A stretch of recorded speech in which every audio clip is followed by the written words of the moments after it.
How to turn on sounds on Facebook Messenger.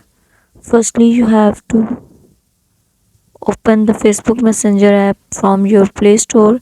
Then you will see the app will be installed in your Android.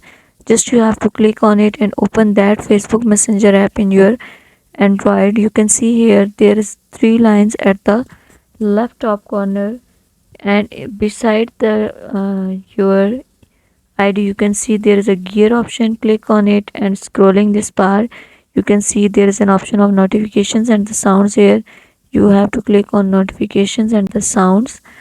Now you can turn it on and you can select any of the time, and you can turn it on as well as off for your notifications in the form of the sounds. Thank you so much. This is for both Android as well as for iPhone.